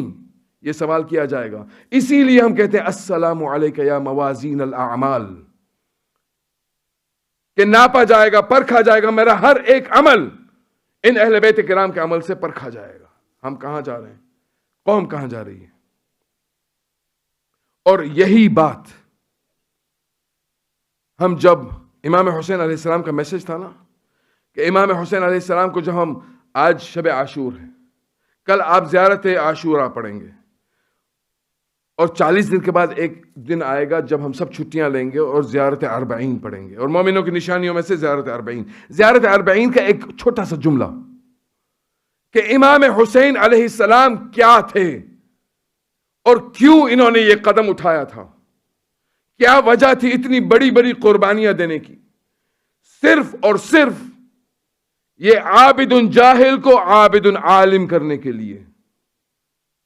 یہ جو عبادت گزار عبادتیں کر رہا ہے، ان پڑھ جاہل، بغیر جانے، بغیر سمجھے، اس کو بیدار کرنے کے لیے. اور اسی زیارت اربعین کے اندر ہم یہی بیان کرتے ہیں، فَأَعْذَرَ فِي الدُّعَاءِ وَمَنَحَ النُّصْحِ وَبَذَلَ مُهْجَتَهُ فِيكَ لِيَسْتَنْقِذَ عِبَادَكَ مِنَ الْجَهَالَةِ، کہ ہم نے حسین کے کہنے پہ، بلانے پہ گئے حسین کے پاس. کیوں گئے؟ تاکہ ہمیں یہ روکے برائیوں سے، تاکہ ہمیں یہ دکھائے دوسرا راستہ جو ہمیں سیدھی راہ کی طرف لے جائے. اور لِيَسْتَنْقِذَ عِبَادَكَ مِنَ الْجَهَالَةِ، اور تمہارے بندوں، اللہ کو کہہ رہے ہیں ہم کہ تمہارے بندوں کو، ان خاص بندوں کو جہالت سے نکال کے اجالے کی طرف لے کے جائے، جہاں سے بات ہم نے شروع کی تھی. یہ حسین کا مقصد تھا. اگر ان مجالس سے ہم لوگوں نے کوئی فائدہ نہیں اٹھایا، I'm sorry to say this is a waste of time. یہ انسان کو انسان بنانے کا مرکز ہے. یہ واقعی انسان ہم لوگ اپنے آپ کو کہتے ہیں. آیت اللہ عبد الکریم الحائری امام رضا علیہ السلام، امام علی امیر المؤمنین کے روزے میں جا کے امام سے ایک درخواست کرتے ہیں، مولا مجھے انسان بنا دو. کون سا انسان مانگ رہا ہے وہ؟ یہ کون سا انسان بننا چاہ رہا ہے جو بیٹھے بیٹھے ہم یہاں سے بن سکتے ہیں؟ اتنا بڑا مرکز خداوند کریم نے دیا ہے، اتنی بڑی انسٹیٹیوشن مجلسوں کے روپ میں ہمیں ملی ہے. اس کے لیے کیا کر رہے ہیں؟ خداوند کریم رحم کرے ہمارے آبا و اجداد پہ کہ جنہوں نے ہمیں سیدھی راہ دکھا دی. باقی رہنا ہمارا کام ہے. اور اس کا سرکمفرنس بہت سٹرونگ کس کا ہوتا ہے؟ جس کا پوائنٹ آف سینٹر سٹرونگ ہو. اور ہمارا پوائنٹ آف سینٹر ہمارا ممبر اور ہمارا محراب. اگر یہ دو چیزیں سلامت ہیں تو قوم سلامت رہے گی. اگر جس دن یہ دو چیزیں بہہ گئیں پانی میں اور آپ نے جانے دے دیا تو تباہ و برباد رہ جائیں گے. اسی کو حسین بچانے کے لیے کربلا معلی آئے. آج شب عاشور ہے نا. آج بہت عجیب رات ہے کہ حسین سے پہلے یہ رات کسی نے نہیں دیکھی، نہ حسین کے بعد کوئی دیکھے گا. شب عاشور. مجھے آج کسی نے کہا بہت بے چینی ہے. میں نے کہا کیا کہنا چاہ رہے ہو؟ اگر تمہارے دل کو بے چین نہ ہونا ہوا آج کی رات تو پھر کب بے چینی ہوگی تمہیں؟ شب عاشور اگر بے چین نہ ہوا انسان تو پھر کب؟ ارے آج کی رات جو گزرے گی اور کل کا جو سورج اگے گا، ہم لوگ مومنین جو آپس میں سلام پیش کرتے ہیں وہ سلام بھی نہیں کریں گے. میں نہیں کہتا سلام کرنا حرام ہے، بالکل نہیں، مگر ہماری عادت کو ہم بھول دیں گے تھوڑی دیر کے لیے. کیوں؟ ہمیں بار بار ہمارے دماغ میں حسین آئے گا کہ حسین کربلا میں اس وقت یہ کر رہے تھے، حسین یہ کر رہے تھے. حسین، ارے حسین کو تو اتنا غریب بنا دیا کہ کوئی سلام کا قابل بھی نہیں سمجھتا تھا. ابا عبداللہ کو کچھ سلام کرنے کے لیے تیار نہیں تھا. یہ عاشور ہے، یہ شب عاشور. ایک عجیب منظر ہے خیام حسینی کا. راوی کہتا ہے کہ مجھے خیام حسینی سے ایسے آوازیں آ رہی تھیں جیسے مد مکھیاں جیسے آوازیں کرتی ہیں، بزنگ نوائز. کیا تھا؟ کوئی سبحان ربی الاعلی و بحمدہ، کوئی سبحان ربی العظیم و بحمدہ، کوئی سبوح قدوس رب الملائکۃ والروح کی تسبیح. کوئی کیا کر رہا. حسین نے اس رات کے 3 حصے بنا دیے. ایک عبادت میں گزار دیا. درمیانہ جو حصہ آیا، کبھی خیمے صحابہ میں جاتے ہیں، صحابیوں کو دیکھتے ہیں، خوش ہوتے ہیں. کبھی جوانوں کے ماؤں کے خیموں میں جاتے ہیں، دیکھتے ہیں مائیں تیار کر رہی ہیں اپنی قربانیاں. اور کبھی میدان کا رخ کرتے ہوئے نظر آئے. جب سب اپنے خیموں میں ہیں، حسین باہر نکلے اکیلے. حسین کا صحابی ہے جس کا نام ہے منہال. حسین نے آہٹ محسوس کی کہ کوئی چل کے آ رہا ہے. مڑ کے دیکھا تو منہال. کہا تم یہاں کیا کرنے آئے ہو؟ کہا ابا عبداللہ آپ اکیلے کہاں جا رہے ہیں؟ یہ نرغ عادہ میں ہم گر چکے ہیں، کہیں ایسا نہ ہو کہ اندھیرے میں آپ پہ کوئی وار کر دے. کہا نہیں، حسین کے اوپر اس طرح وار نہیں ہوگا. کہا منہال میں جا رہا ہوں کچھ جگہیں دیکھنے کے لیے. کہا کہاں جا رہے ہیں مولا؟ کہا منہال تم دیکھنا چاہو گے؟ کہا ہاں.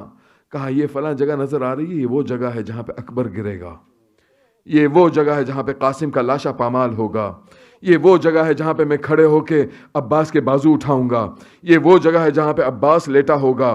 یہ وہ جگہ ہے جہاں پہ اصغر کو تیر مارا جائے گا. یہ وہ جگہ ہے جہاں پہ حبیب مارا جائے گا. یہ وہ جگہ ہے جہاں پہ زہیر مارا جائے گا.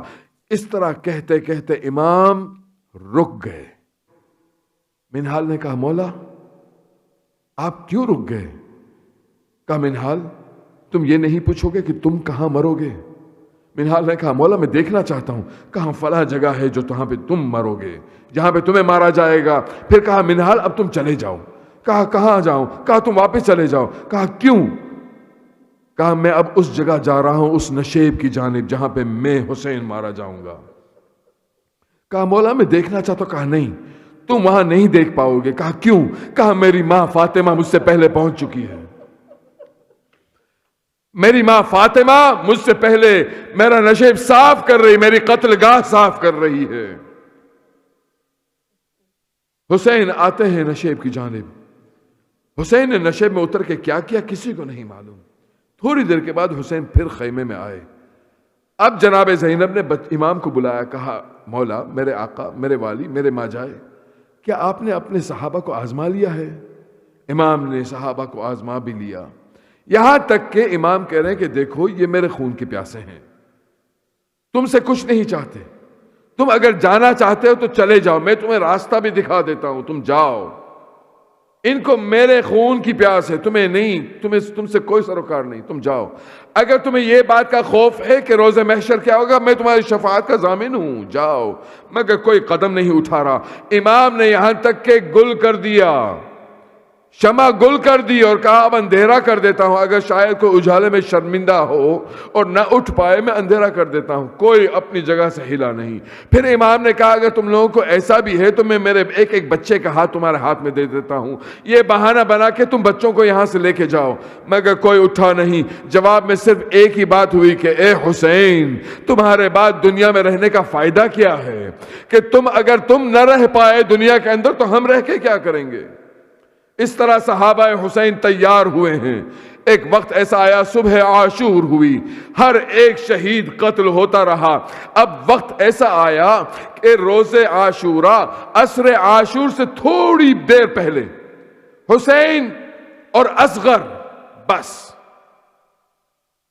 حسین نے جا کے میدان کربلا میں ایک آواز بلند کی, هل من ناصر ینصرنا هل من مغیث یغیثنا. خیمے حسینی سے کوہرام مچ گیا, بیبیاں رونے لگیں. روتے ہوئے جب آواز حسین کے کانوں میں پہنچی, حسین پھر آئے, کہا زینب, اے ام کلثوم, یہ رونے کی وجہ کیا ہے, کیوں رویا جا رہا ہے, میں ابھی زندہ ہوں. کہا مولا, جب آپ نے آواز استغاثہ بیان کی, اصغر نے اپنے آپ کو گھوڑے سے, اپنے گہوارے سے گرا دیا. نہ جانے اصغر کو کیا ہو گیا. معلوم ہے کون اصغر؟ جب مدینہ سے حسین چل رہے تھے, جناب فاطمہ صغرا کی گود میں جب اصغر تھے, تو جناب فاطمہ صغرا امام حسین سے کہتی تھی سب تو جا رہے ہیں بابا, اس بچے کو, اس چھوٹے بھائی کو میرے حوالے کر دیجئے, میں اس کو بڑا کروں گی, میں اس کو پالوں گی, میں اس کے سہارے جیوں گی, بابا آپ جائیے. کسی کے پاس اصغر آنے سے تیار نہ ہوا. مگر حسین جب اصغر کے کانوں میں جو کچھ کہہ کے گئے, مجھے نہیں معلوم کیا کہا, مگر روایتیں کہتی ہیں کہ حسین نے شاید یہ کہا ہو کہ اصغر, تمہارے بغیر میں فتح نہیں کر پاؤں گا کربلا. اصغر, میری شہادت کی فہرست میں تم آخری ایک مہر ہو. اصغر, تمہارے بغیر حسین کامیاب نہیں ہو سکتا. کیسے ہو سکتا ہے کہ حسین اصغر کو چھوڑ دیں؟ اصغر ہمک کے حسین کی گود میں آ گیا. وہ وقت بھی آیا کہ جب ماں نے دیکھا کہ اصغر نے اپنے آپ کو گرا دیا, وہ بچہ جس کی ماں کا دودھ خشک ہو چکا ہے, جو بچہ آج تک خاموش, بالکل کمزور رہ چکا, مگر جیسے ہی بابا کی آواز سنی, هل من ناصر ینصرنا, وہ بے زبان گویائی کرنے لگا, بابا آپ کا ایک ننھا مجاہد ابھی بھی باقی ہے, بابا میں تیار ہوں, میں قربان ہونے کے لیے تیار ہوں. لوگ کہتے ہیں کہ حسین نے ایک رات کی مہلت بھی مانگی تھی. 90 دن کو یہ اشقیاء تیر چلانے پہ تیار ہو گئے تھے. حسین نے کہا عباس جاؤ, ایک رات کی مہلت مانگو. آپ کو معلوم ہے کہ جب ہم دنیا میں بھی کوئی قربانی پیش کرتے ہیں تو وہ جانور بھی 6 مہینے کا ہونا چاہیے. اصغر کی ولادت ہو تو یہ 10 رجب, اصغر آج پورا 6 مہینے کا نہیں ہوا, بلکہ کل عاشورے کو اصغر 6 مہینے کا ہوگا, کہ جس کو حسین قربانی کے لیے پیش کر سکیں گے, کہ اصغر بھی تیار ہے قربان ہونے کے لیے. اب جب ماں کے پاس آئے ابا عبداللہ, کہا اے ام رباب, دو میرا بچہ میرے حوالے کر دو, میں جا کے سیراب کر کے آؤں گا. جناب سکینہ کھڑی ہوئی دیکھ رہی تھی. کہا میرا بھیا کتنا خوش نصیب ہے کہ اس کو پانی میسر ہوگا. امام حسین منشاء الہی جانتے تھے کہ اب کیا ہونے والا ہے, کہ حسین نے اصغر کو اٹھایا. ماں نے کہا نہیں, اے میرے مولا, اے میرے والی, اے میرے آقا, اس طرح تو میرے بچے کو نہیں جانے دوں گی. جس طرح قاسم کو اس کی ماں نے تیار کیا, جس طرح اکبر کو اس کی ماں نے تیار کیا, جس طرح 2 بچے اون و محمد تیار ہو کے گئے ہیں, اصغر چھوٹا ہے تو کیا ہوا مگر میں اس کو تیار کر کے جاؤں گی۔ ماں نے بالوں میں سے ایک مانگ نکالی، چھوٹے چھوٹے بالوں کو بکھیرا، ایک اچھی طرح سے تیار کیا، بچے کے چھوٹے سے سر پہ ایک چھوٹا سا امامہ باندھا، امامہ باندھنے کے بعد تحت الحنک بھی ڈال دیا، کہا مولا یہ لو بچہ آپ کے حوالے ہے، یہ لو بچہ آپ کے حوالے۔ حسین نے اصغر کو لیا، اصغر کو لینے کے بعد حسین نے ابا کا دامن ڈال دیا۔ حسین نے ابا کا دامن ڈالنے کے بعد جب میدان کربلا کی طرف آگے بڑھے، اشقیاء نے جب دیکھا، ان کو لگا کہ حسین امان کے لیے قرآن مجید لا رہا ہے۔ میں کہوں گا اے لعینو، یہ قرآن مجید تو نہیں ہے، یہ قرآن صامت نہیں، قرآن ناطق کا ایک چھوٹا سا پارا حسین لے کے آ رہا ہے۔ حسین کیا امان چاہے گا جب حسین کا جوان بچہ دنیا میں نہیں رہا؟ حسین کیا امان چاہے گا جب حسین کا بھائی جوان نہیں رہا؟ حسین کیا امان چاہے گا تم سے؟ حسین چھوٹا سا پارا لے کے آگے بڑھے، آگے بڑھ کے اشقیاء کو ایک خطبہ دیا اور کہا کہ تم لوگوں کی نظروں میں اگر میں گنہگار ہوں، یہ بچے نے کیا قصور کیا ہے؟ اے بچوں کو تو تم پانی دے دو، مگر یہ بچے کو پانی نصیب نہ ہوگا۔ امام کو معلوم ہے، امام نے اصغر کو ابا کے دامن سے نکالا، زمین کربلا پہ لٹایا اور لٹانے کے بعد کہا اے اصغر تو بھی حجت خدا کا بیٹا ہے، اصغر تو بھی حجت خدا کا بیٹا ہے، اپنی حجت تمام کر۔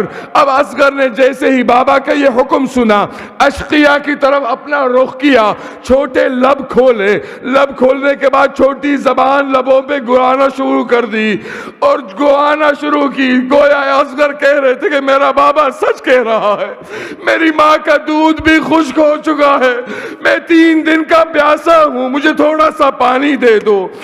مگر اشقیاء سے برداشت نہ ہوا۔ راوی کہتے ہیں کہ اشقیاء منہ پھیر پھیر کے رونے لگے۔ جب عمر سعد کو یہ دہشت ہوئی کہ کہیں اشقیاء کے اندر کوہرام، کہیں انقلاب برپا نہ ہو جائے، فوراً آواز دی اے حرملہ تو کہاں ہے؟ این این حرملہ، این این حرملہ۔ حرملہ نمودار ہوا۔ اشقیاء حرملہ سے کہتے ہیں حرملہ تو کیا کرنے جا رہا ہے؟ حرملہ نے کہا امیر نے مجھے یاد کیا۔ عمر سعد کے پاس حرملہ آتا ہے، حرملہ کو عمر سعد کہتا ہے اقطع کلام الحسین، حسین کے کلام کو قطع کر دے۔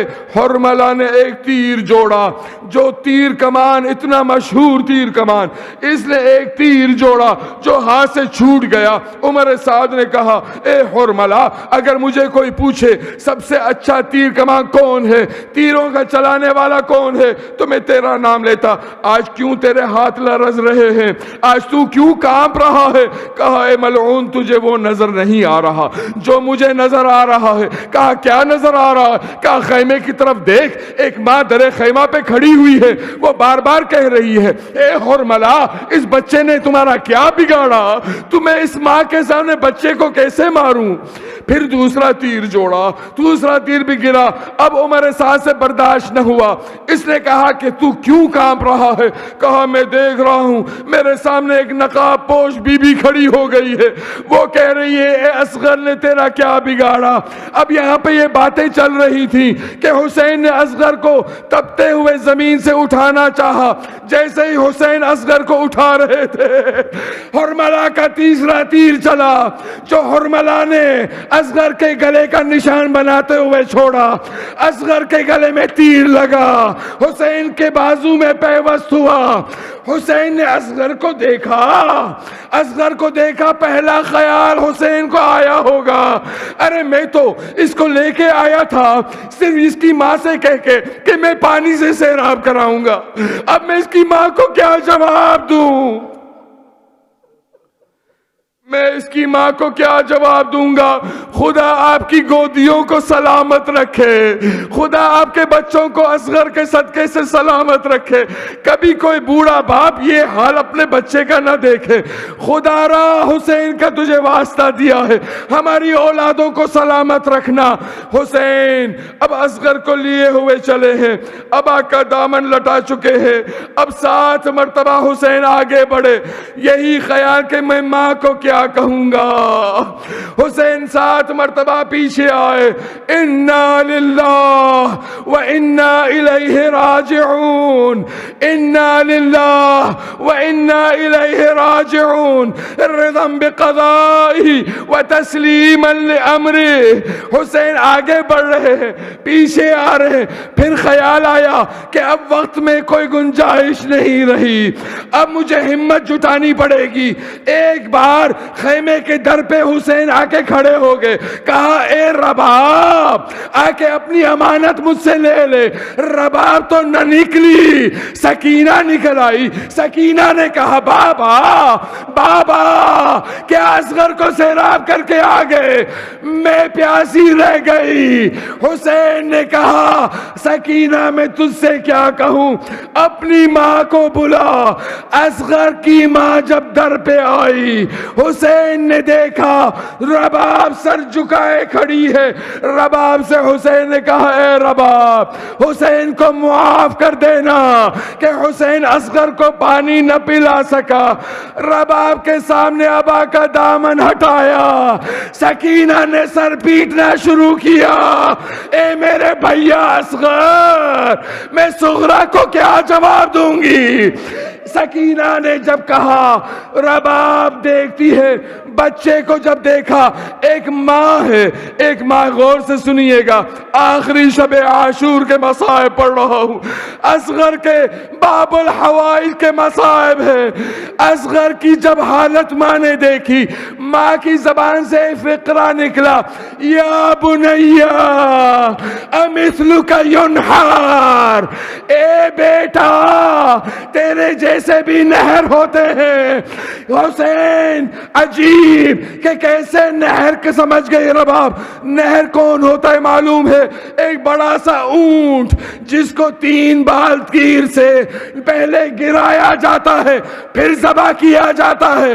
مگر اصغر اتنا چھوٹا سا ننھا سا ایک چہرہ، ننھا سا سر اس طرح لٹکا ہوا تھا کہ ماں سمجھ گئی کہ میرے بچے کو تیر سے ذبح کیا گیا. حسین نے دلاسا دیا، رباب ہمت سے کام لے، رباب تیری قربانی قبول ہو گئی. اب ماں ہے، اب ماں ہے. غور سے سنیے گا، اگر ہو سکے تو میری طرف دیکھ کے گریہ کیجئے گا تاکہ آپ کو پتا چلے کہ ایک باپ ایک ماں کیسے امتحان سے گزر رہے ہیں. ایک ماں اور ایک باپ. آپ نے دنیا میں دستور تو دیکھا ہوگا کہ کبھی کسی کا انتقال ہو جاتا ہے تو انتقال میں رشتہ دار قبر کے قریب آتے ہیں، دفنا دیتے ہیں، مگر کوئی اور آ کے مٹی ڈالتا ہے. مگر کسی نے آج تک حسین سے پہلے نہیں دیکھا، حسین کے بعد بھی نہیں دیکھے گا کہ ایک ماں کھڑی ہوئی ہے، ماں کے ہاتھ میں چھننا سا لاشا ہے. کربلا کے خیموں کے پیچھے حسین ہے، کربلا میں ذوالفقار گریہ کر رہی ہے. اے میرے مولا مجھے تو خدا نے ان قاتلین کو مارنے کے لیے بھیجا. مولا مجھے نہیں معلوم تھا کہ کربلا میں مجھے ایک ننھی سی قبر بھی کھودنی پڑے گی. حسین نے قبر کھودنا شروع کیا. ماں کھڑی ہوئی ہے، ماں کھڑی ہوئی ہے. حسین نے قبر تیار کر لی. حسین خود قبر کے اندر اترے. چھوٹی سی قبر ہے اصغر کی، مگر بہت دیر لگ گئی حسین کو بنانے میں. کہ حسین جب باہر آئے ماں سے چھننا لاشا لیا، حسین نے زمین پہ لٹا دیا. قبر کے اندر حسین نے اصغر کو لٹا دیا. اب حسین اس جانب بیٹھے جہاں اصغر کے پیر تھے. حسین نے مٹی ڈالنا شروع کی. تھوڑی دیر میں اصغر کے پیر چھپنے لگے. مٹی گھٹنوں تک پہنچی، مٹی اصغر کے سینے تک پہنچی. اب چہرہ مبارک اصغر، زخمی گردن، باپ کا جگر ہے. ایک مرتبہ حسین نے نجف کا رخ کیا. بابا علی حسین کیسی مصیبت میں ہے، حسین کیسے امتحان سے گزر رہا ہے. اصغر سے مخاطب ہو کے حسین نے کہا اصغر اب قیامت قیامت میں ملاقات. آخری مرتبہ حسین نے اصغر کی قبر بند کر دی. ماں کھڑی ہوئی ہے. اصغر کی ماں کہتی ہے مولا دستور تو یہ ہے کہ کربلا میں پانی نہیں, قبر بند کرنے کے بعد پانی چھڑکا جاتا ہے. حسین کہتے رباب فکر نہ کر, میں اور تم ماں اور باپ بچے کی قبر پہ بیٹھ کے اتنا گریہ کریں گے کہ قبر اصغر تر ہو جائے گی. شام غریب آئی. اجرکم علی اللہ, اجرکم علی اللہ. خدا مجھے ہمت دے کہ میں یہ مسائل پورے کر سکوں. عصر شام غریبہ آئی. شام غریبہ جب جناب فضہ نے کہا اے شہزادی شہداء کے سر قلم کیے جا رہے ہیں, رباب کو تسلی تھی کہ میرا چھوٹا سا نگینہ زمین کربلا میں چھپا ہوا ہے, اصغر میرا بچ جائے گا.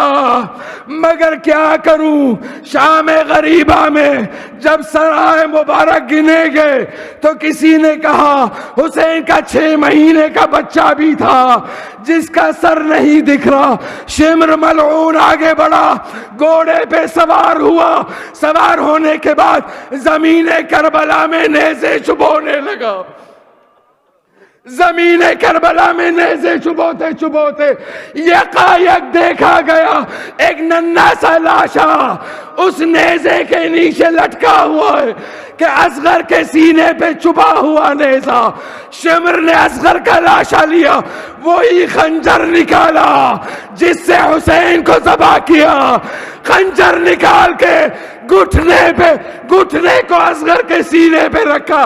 ایک بار اصغر کے سر کو جدا کر کے نیزے پہ بلند کیا.